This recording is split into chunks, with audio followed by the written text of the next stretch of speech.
Hi, everyone, and welcome. I'm Jack, and today we're going to talk about something that I think is super important for anybody learning English. Hi, everybody. I'm Elena, and it's a pleasure to be here today.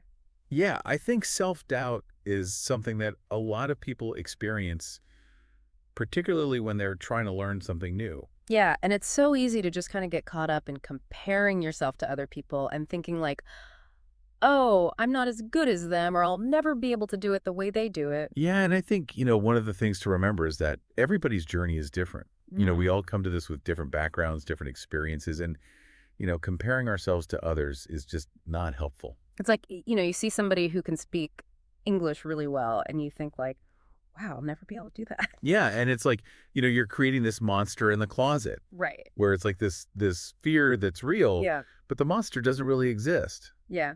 I like that analogy. So, how do we kind of deal with those monsters in the closet? How do we overcome those fears? Well, I think, one of the things that we need to do is to really challenge those negative thoughts. When you hear that voice in your head that says, I'm not good enough or I'll never be fluent, you need to stop and ask yourself, is that really true? Yeah, it's like you're a detective. You have to investigate. Right. Exactly. Yeah. You have to look for evidence Yeah. to support or disprove those thoughts. Okay, so we challenge those negative thoughts, and sometimes we face setbacks, Yeah, and that can be really discouraging. it can. But what if we thought about those setbacks differently? Yeah, instead of seeing those setbacks as failures, Yeah. what if we saw them as opportunities to learn? Oh, I like that. It's like, if you're building a tower of blocks Okay. and it falls over, well, you learn something from that. Right. You learn how to maybe balance it better or what blocks to use. Exact. So each time it's like, okay, we're getting better and better. Yeah, and I think it's also important to celebrate our successes. Okay. We tend to focus on what we haven't achieved yet, but we forget to acknowledge all the progress that we've made. Yeah, I'm definitely guilty of that. So I really encourage you to create what I call a success inventory. Write down all the things you've accomplished, even the small things. Oh, that's a really good idea. It could be as simple as learning a new word or having a short conversation in English, Yeah. but those are all wins. Yeah, and I think sometimes, when we're learning English, we have this idea in our mind that, like, once I reach a certain level, then I'll be good enough, then I'll be happy, then I'll be successful. Right. But is that really how it works? I think feeling good enough is a choice that we can make now. Okay. It's not a destination that we reach later. So it's like an internal thing that we have to decide, Exactly. right? And, sometimes in life things are tough and we face challenges. Yeah. And how can we kind of build that belief in ourselves that we can get through those tough times? Well, I think, one of the things that we need to remember is that we all have the ability to bounce back from challenges. There was one expert who shared this really great story about believing in her ability to bounce back. Okay. And she realized that true confidence comes from knowing that you can handle anything life throws at you. So it's not about never failing. It's about knowing that you can bounce back from those failures. Exactly. That's a really good point. And I think, that knowledge gives us the courage to try new things and to keep moving forward, even when we feel doubt. It's been great talking about this, but how do we actually overcome that self-doubt when we're learning English? Yeah, that's a good question. Sometimes self-doubt can feel so big, like Yeah. where do you even begin to tackle it? Well, I think one of the simplest but most powerful things you can do is to change the way you talk to yourself. Okay, what do you mean? Well, we often have these negative thoughts swirling around in our heads about our English skills. We tell ourselves things like, oh, I'm terrible at English, or I'll never be fluent. And these thoughts, they can become like roadblocks Yeah. in our learning journey. Okay, so instead of saying those negative things, we should try to say positive things about ourselves. Exactly.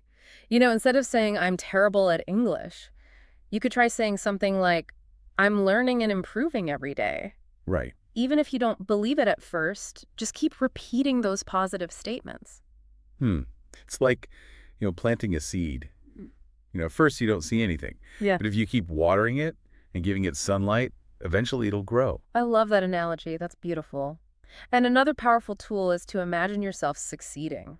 Okay, so imagine myself speaking English fluently. Exactly. Close your eyes and just picture yourself having a conversation with a native speaker. Quick. You understand everything you're saying and you're responding confidently and clearly. I like that. But sometimes it's hard to believe that I can actually do that. That's where practice comes in. The more you visualize yourself succeeding, the more your brain starts to believe that it's possible. So it's like training for a marathon. Yeah. If you can imagine yourself crossing the finish line, it makes it easier to keep going when you get tired. Exactly. And speaking of challenges, I think it's also important to learn to see failure differently. What do you mean? Well, we often see failure as the end of the road. Right, like, oh, I messed up. That's it. But what if we saw it as a stepping stone? A stepping stone to what? A stepping stone to success. Every time we make a mistake, we're actually learning something new. I've never thought about it that way. It's like learning to ride a bike. Okay. You're going to fall a few times, but Yeah. each time you get back up, you get a little bit better. That's true. And it's the same with learning English. Every mistake is an opportunity to learn and grow. So instead of being afraid of making mistakes, we should embrace them. Absolutely. And remember, you're not alone on this journey. There are so many other people out there who are learning English Yeah. and facing the same challenges you are. So Right it's on. important to find people who can support you and encourage you along the way.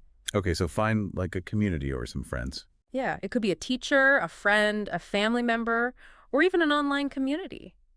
But having that support system can make a world of difference. It's like having a team of cheerleaders cheering you on. Exactly. We've been talking about some really great strategies, but you know what's something we can do from the very beginning to set ourselves up for success? Well, one thing that's really important is to set realistic goals. I think, when you're learning English, it's easy to feel overwhelmed Right. by how much there is to learn. Yeah, there's so much vocabulary and grammar and pronunciation. So I think instead of trying to do everything at once, it's helpful to focus on smaller, more achievable steps. Okay, so break it down into smaller chunks. Exactly. Yeah. For example, you could set a goal to learn 5 new words each day, Okay. or to practice speaking for 10 minutes. Yeah, and those are things that you can actually achieve. Exactly. It's like climbing a mountain. You wouldn't try to reach the top in one giant leap.